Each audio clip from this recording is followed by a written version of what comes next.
Most naturally skinny guys spend all their mental energy on two things: what to eat and how to train.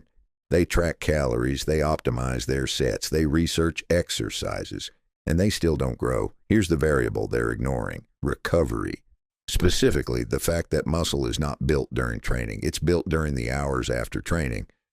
And for naturally lean guys, those hours matter more than they do for almost anyone else. This is not about motivation, it's about physiology. And once you understand the mechanism, the fix is obvious. When you finish a training session, your muscles are not bigger, they're damaged. Protein synthesis, the process that actually builds new muscle tissue, peaks in the 24 to 48 hours after training, not during it.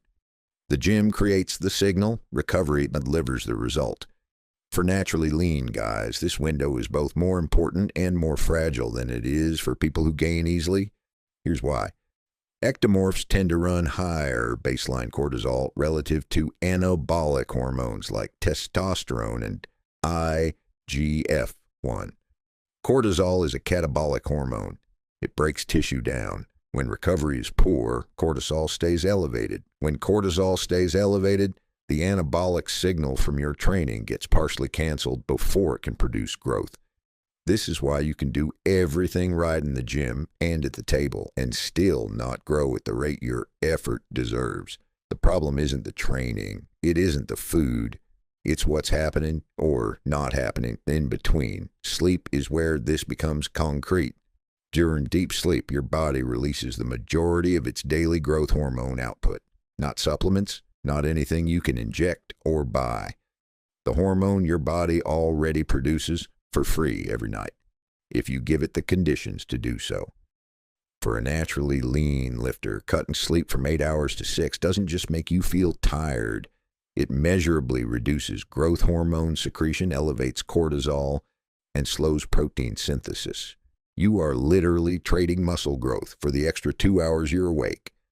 No amount of extra protein or additional training volume compensates for that deficit. The practical protocol is 3 shifts in the same structure every system in this channel comes back to. 1. Protect 8 hours of sleep as a non-negotiable training input, not a lifestyle preference. It is as important as hitting your calorie target.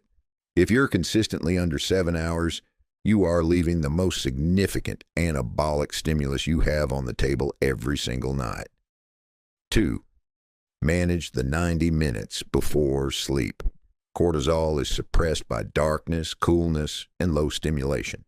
Blue light, high-intensity content, and late training sessions all delay cortisol reduction and push back your entry into deep sleep. The window before sleep is as trainable as the window before a workout. 3. Space your training sessions to respect the full recovery window.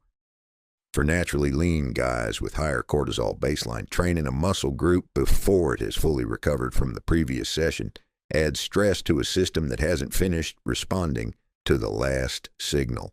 More sessions per week is not automatically better. The right frequency is the one that lets each session build on a recovered baseline, not on an incomplete one. You don't need to sleep more than everyone else. You need to sleep at least as much, and right now you're probably treating sleep as the first thing to sacrifice when life gets busy, when it's actually the lever you can pull the hardest, for free starting tonight. Built from nothing means building with everything available to you. Sleep is the one you keep leaving on the table. Let's fix that. Subscribe for more.